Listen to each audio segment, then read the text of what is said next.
శ్రీ హరివాయుగురుభ్యో నమః. శ్రీమదానందతీర్థ భగవత్పాదాచార్య గురుభ్యో నమః. శ్రీ రాఘవేంద్ర తీర్థ గురుభ్యో నమః. శ్రీ విద్యాసాగర మాధవ తీర్థ గురుభ్యో నమః. హరి ఓం. ధృతరాష్ట్ర ఉవాచ ధర్మక్షేత్రే కురుక్షేత్రే సమవేతా యుయుత్సవః మామకాః పాండవాశ్చైవ కిమకుర్వత సంజయ. శ్రీ భగవానువాచ అశోచ్యానన్వశోచస్త్వం ప్రజ్ఞావాదాంశ్చ భాషసే గతాసు నగతాసూంశ్చ నానుశోచంతి పండితాః. శ్రీ గురుభ్యో నమః. హరి ఓం. నిన్నటి రోజున మనము భగవద్గీత ఉపన్యాసంలో 4వ అధ్యాయంలో 13వ శ్లోకం చెప్పుకున్నాం. చాతుర్వర్ణ్యం మయా సృష్టం గుణకర్మ విభాగశః తస్య కర్తారమపి మాం విద్య కర్తారమవ్యయం అని. నేను చాతుర్వర్ణములను గుణకర్మలను బట్టి విభాగించినాను అని స్పష్టంగా భగవంతుడు చెబుతూ పుట్టుకతో వర్ణము నిర్ణయము కాదు అని చెప్పారు. ఇక ఈరోజు 14వ పద్యంలో భగవంతుడు చెబుతూ ఉన్నాడు, కృష్ణుడు, నాకు కర్మలేపము లేదు, నమాం కర్మాణి లింపంతి నమే కర్మఫలే స్పృహ ఇతి మాం యోభిజానాతి కర్మభిర్న సబధ్యతే. హే అర్జున, నా యొక్క కర్తృత్వము లోక విలక్షణమైనటువంటిది కాబట్టి నాకు కర్మలు అంటుకొనవు. నాకు కర్మ ఫలము యందు ఆసక్తి లేదు, దానివలన కూడా నాకు కర్మలు అంటుకొనవు, నాకు కర్మ ఫలము లేదు అని చెబుతూ, ఎవడైతే కర్మ ఫలమునందు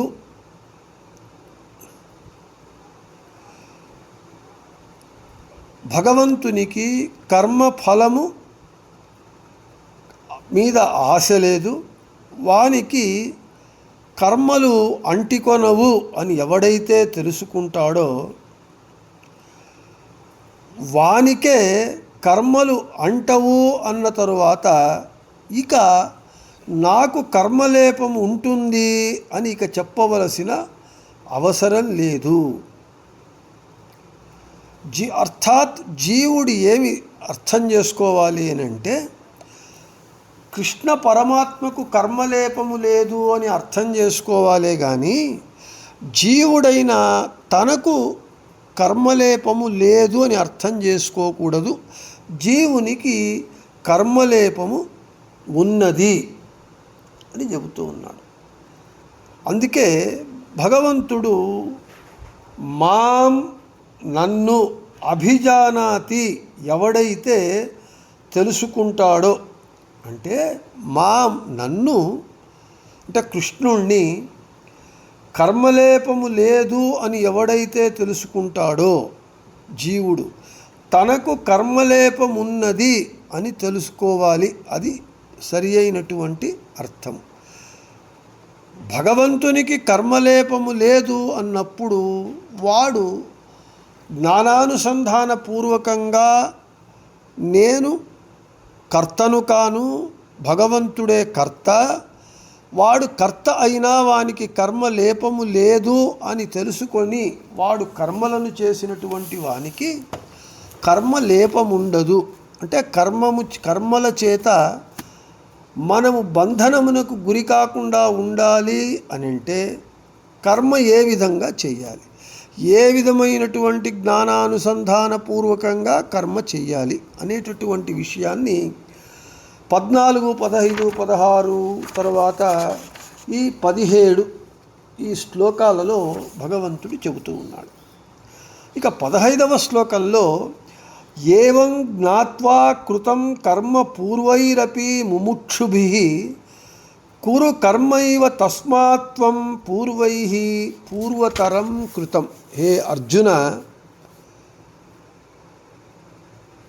నన్ను ఈ విధంగా తెలిసి ఉండి తెలుసుకొని పూర్వీకులు మోక్షమునందు ఆనంద వృద్ధిని కోరుతూ కర్మను చేశారు పూర్వీకులు. ఈ విధంగా వెనుకటి వారు చాలా కాలము నుండి ఈ విధంగా కర్మలను ఆచరించుకుంటూ వస్తూ ఉన్నారు. కాబట్టి అదేవిధంగా నీవు కూడా నీ పూర్వీకులు చేసిన విధంగా కర్మలను ఆచరించు.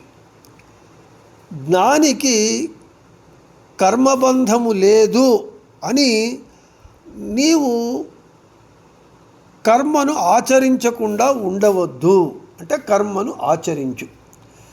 అంటే ఇక్కడ భగవంతుడు ఈ శ్లోకంలో కృష్ణుడు ఏమని చెబుతూ ఉన్నాడు అని అంటే, మోక్షాన్ని పొందినటువంటి నీ వెనుకటి వారు పూర్వీకులు ఆ మోక్షములో కూడా మోక్షానందము వృద్ధి చెందడానికి కర్మను చేస్తూ ఉన్నారు. అర్థాత్ అపరోక్ష జ్ఞానులైన ఎవరైనా కర్మను తప్పక చేయాలి. జ్ఞాని అయినంత మాత్రాన వానికి కర్మబంధం ఉండదు అని నీవు అర్థం చేసుకోవద్దు. జ్ఞాని అయినా వాడు కర్మాచరణ చేసి తీరాలి. ఏ విధంగా చేయాలి అని అంటే, నాహంకర్త హరికర్త, నేను కర్తను కాదు, హరియే కర్త. ఎందుకు అనంటే హరి ఒక్కడే సర్వతంత్ర స్వతంత్రుడు. హరి వదలి మిగిలిన వారందరూ అస్వతంత్రులు. అస్వతంత్రుడు స్వతంత్రంగా తాను చెయ్యి కూడా పైకి ఎత్తలేడు, చివరికి ఊపిరిని కూడా పీల్చలేడు, వదలలేడు. కాబట్టి స్వతంత్రకర్త భగవంతుడు. వాడు స్వతంత్రంగా కర్మలు చేసినా వానికి కర్మలేపం ఉండదు. అయితే అస్వతంత్రకర్త అయినటువంటి జీవునికి కర్మబంధనము ఉంటుంది. ఆ కర్మబంధనము లేదా కర్మలేపము కాకుండా ఉండడానికి భగవంతుడే స్వతంత్రకర్త. వాడు నాయందు బింబరూపి అయి ఉండి పనులను చేసి నా చేత చేయిస్తున్నాడు. ఆ చేసినటువంటి కర్మను, నా చేత భగవంతుడు చేయించినటువంటి కర్మను మళ్ళీ వానికే నేను కృష్ణార్పణమస్తు అని సమర్పిస్తాను అని జ్ఞానానుసంధానపూర్వకంగా కర్మలను చేస్తే ఆ కర్మలేపము ఉండదు, కర్మ బంధనమును కలిగించదు. ఏ తర్వాత వాడు జ్ఞాని అయినా ఎవడైనా సరే కర్మాచరణ చేసి తీరాలి అని కృష్ణుడు ఇక్కడ చెబుతూ, ఇక కర్మలు అనేక రకాలు. ఏది సత్కర్మ, ఏది దుష్కర్మ, ఏది కర్మహీనత్వాన్ని కలిగి ఉంటుంది అనేటటువంటి ఈ ఒక కన్ఫ్యూజన్ అంటాం కదా, మనకు ఏమీ కానటువంటి ఒక అయోమయ పరిస్థితి, మన ఇంగ్లీష్లో చెప్పాలంటే డైలెమా. ఆ విషయాన్ని మనకు 16వ శ్లోకంలో కృష్ణుడు చెబుతున్నాడు. కిం కర్మ కిం అకర్మేతి కవయోప్యత్ర మోహితాః తత్తే కర్మ ప్రవక్ష్యామి యద్ జ్ఞాత్వా మోక్షసే అశుభాత్. హే అర్జున, ఏది సత్కర్మ, ఏది దుష్కర్మ, ఏది కర్మ హీనత్వము కలిగి ఉన్నది అనేటటువంటి ఈ విషయంలో కిం కర్మ కిం అకర్మ కర్మేతి కవయోపి అంటే జ్ఞానులు కూడా అత్ర మోహితాః, జ్ఞానులు కూడా ఈ విషయమునందు మోహితులై ఉన్నారు. కాబట్టి నేను ఆ కర్మ గురించి నీకు ఇప్పుడు వివరిస్తాను, చెబుతాను, విను. దానిని తెలుసుకోవటం చేత అశుభమైనటువంటి కర్మ బంధనము నుండి నీవు విడుదల అవుతావు. అంటే కర్మ బంధనము నుండి విడుదల అవుతావు అనేటటువంటి విషయాన్ని చెబుతూ ఉన్నాడు.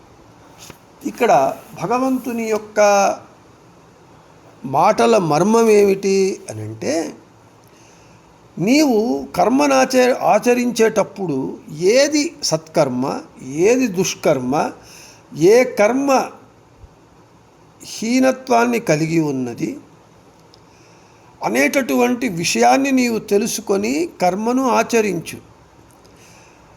ఈ కర్మల యొక్క విభాగాన్ని, కర్మల యొక్క క్రమాన్ని, రీతిని నీవు తెలుసుకొని కర్మను ఆచరిస్తే నీవు అశుభమైనటువంటి కర్మ బంధనమునకు లోను కావు. ఒకవేళ బంధనమునకు లోనైనా ఆ బంధనము నుండి ముక్తుడవుతావు. అందుకే భగవంతుడు చెబుతూ ఉన్నాడు, కర్మ ప్రవక్ష్యామి, నేను ఆ కర్మ యొక్క వివరములను నేను నీకు చెబుతాను అని చెబుతూ 17వ శ్లోకంలో భగవంతుడు చెబుతూ ఉన్నాడు. కర్మణోహ్యపి బోద్ధవ్యం బోద్ధవ్యంచ వికర్మణ అకర్మణశ్చ బోద్ధవ్యం గహన కర్మణో గతి. ఇక్కడ సత్కర్మ, దుష్కర్మ, కర్మహీనత్వము ఈ మూడు కూడా పరస్పరము భేదము కలిగి ఉన్నాయి. సత్కర్మ దుష్కర్మ ఒకటి కాదు, దుష్కర్మ సత్కర్మ ఒకటి కాదు, లేదా సత్కర్మ కర్మహీనత్వం ఒకటి కాదు, దుష్కర్మ కర్మహీనత్వము ఒకటి కాదు. ఈ విధంగా సత్కర్మ, దుష్కర్మ, కర్మహీనత్వము వీటి యందు పరస్పర భేదములున్నాయి. అయితే ఆ భేదములు ఎవరి చేత ఆ భేదములు కలుగుతున్నాయి అని అంటే, ఈ మూడింట భేదములు, ఈ మూడు కర్మల మధ్య కృష్ణుని చేతనే, భగవంతుడైన కృష్ణుని చేతనే ఆ భేదములు పరస్పరము కలుగుతూ ఉన్నాయి. అంతేకాకుండా అవి కృష్ణుని అధీనంలో ఉంటూ ఉన్నాయి. కృష్ణుడు చెబుతూ ఉన్నాడు, హే అర్జున, బహురూపములు కలిగినటువంటి వాడను నేను. బహురూపములు కలిగినటువంటి నా చేతనే, అంటే కృష్ణుని చేతనే సత్కర్మ, దుష్కర్మ, కర్మహీనత అనేటటువంటి 3 విధములుగా భేదములు కలుగుతూ ఉన్నాయి. ఆ మూడింట పరస్పర భేదములు కలుగుతూ ఉన్నాయి. ఆ 3 కూడా కృష్ణుని యొక్క అధీనంలో, అంటే భగవంతుని అధీనమునందు ఉన్నాయి అని భగవంతుడు స్పష్టంగా చెబుతూ ఉన్నాడు. ఇక ఈ కర్మ, అకర్మ, వికర్మ వీటి యొక్క మర్మములను తెలిసినటువంటి వాడే జ్ఞాని అని 18వ శ్లోకంలో భగవంతుడు చెబుతూ ఉన్నాడు. ఏమని? కర్మణ్యకర్మయః పశ్యేదకర్మణి చ కర్మయః స బుద్ధిమాన్ మనుష్యేషు స యుక్తః కృత్స్న కర్మ కృతు. కర్మ, అకర్మ, వికర్మ ఈ కర్మను ఆచరించేటప్పుడు నేను స్వతంత్రంగా ఆచరించే కర్మను చెయ్యటం లేదు. జాగ్రత్తావస్థ, స్వప్నావస్థ, సుషుప్తి అవస్థలయందు నేను కర్మను ఆచరించేటప్పుడు భగవంతుడే ఆ కర్మలను ఆచరిస్తూ ఉన్నాడు, నేను ఆచరించటం లేదు. వాడు ఆచరించి మన చేత ఆచరింపజేస్తున్నాడు అని ఎవడైతే తెలుసుకుంటాడో అటువంటి వాడు మనుష్యులందు జ్ఞాని అయి ఉన్నాడు. ఇక వాడు జ్ఞాన సాధనము కలిగినటువంటి వాడు కర్మను పూర్తి చేసినటువంటి వాడు. ఎందుకంటే వాడు కర్మ ఫలమైనటువంటి జ్ఞానాన్ని, మోక్షాన్ని పొందుతూ ఉన్నాడు కాబట్టి అని చెబుతూ ఉన్నారు. ఇక మనకు ఈ కర్మ, అకర్మ, వికర్మ అంటే ఏమిటి అనేటటువంటి విషయాన్ని గీతా వివృతి యందు రాఘవేంద్ర స్వాముల వారు వివరిస్తూ ఉన్నారు. కర్మ అంటే అనుసంధానపూర్వకముగా చేసేటటువంటిది కర్మ. మనం ఇప్పుడు చెప్పుకున్నాం కదా, భగవంతుడే మన యొక్క 3 అవస్థలు, జాగ్రత్తావస్థ, స్వప్నావస్థ, సుషుప్తి అవస్థలయందు భగవంతుడే నా యందు బింబరూపి అయి, సర్వతంత్ర స్వతంత్రుడైనటువంటి భగవంతుడే బింబరూపి అయి ఉండి నా 3 అవస్థలయందు వాడే కర్మను చేసి నా చేత కర్మను చేయిస్తున్నాడు అని ఈ జ్ఞానముతో, ఈ జ్ఞానానుసంధానము పూర్వకంగా చేసేటటువంటిది కర్మ. ఇక అకర్మ అంటే ఈ అనుసంధానము లేకుండా, ఈ జ్ఞానానుసంధానము లేకుండా చేసేటటువంటిది అకర్మ. అంటే కర్మను నేనే చేస్తున్నాను, తాను చెయ్యటం లేదు. తాను చెయ్యకపోయినా తన యందు భగవంతుడు ఉండి చేయిస్తూ ఉన్నా దానిని తెలుసుకోకుండా, అనుసంధానము లేకుండా నేనే కర్మ చేస్తున్నాను అనేటటువంటిది అకర్మ. జ్ఞానానుసంధానపూర్వకంగా చేసేటటువంటిది కర్మ. ఇక వికర్మ, నిషిద్ధ కర్మము అంటే నిషిద్ధ కర్మలను చేయుట వికర్మ. అంటే ఈ కర్మను చెయ్యవద్దు. మనకు విధి నిషేధములు ఉన్నాయి. వేదములు మనకు విధి నిషేధములను చెబుతూ ఉన్నాయి. సత్యం వద, ధర్మం చర, మాతృదేవో భవ, పితృదేవో భవ, ఆచార్యదేవో భవ. ఇది విధులు. అంటే సత్యమునే చెప్పుము, ధర్మాన్నే ఆచరించుము, తల్లిని, తండ్రిని, గురువును దైవముతో సమానముగా పూజించుము. ఇది విధులు. ఇక నిషేధములు, అక్షైర్మా దివ్య నపలాండుం భక్షీత అని. అంటే పాచికలు ఆడవద్దు, అంటే జూదము ఆడవద్దు. తర్వాత నిషిద్ధ నపలాండుం భక్షీత, నిషిద్ధ పదార్థములైనటువంటి ఉల్లిగడ్డలు మొదలైనటువంటి వాటిని తినవద్దు. ఇవి నిషేధములు. ఇక్కడ వికర్మ అంటే అక్షైర్మా దివ్య, పాచికలు ఆడవద్దు అని వేదము మనకు నిషేధాన్ని చెబుతూ ఉన్నది. అటువంటి నిషేధితమైనటువంటి, నిషిద్ధమైనటువంటి కర్మను చెయ్యటము అనేటటువంటిది వికర్మ. ఈ విధంగా కర్మ, వికర్మ, కర్మ, అకర్మ, వికర్మ, ఈ విధంగా కర్మల యందున్నటువంటి ప్రభేదములను తెలుసుకొని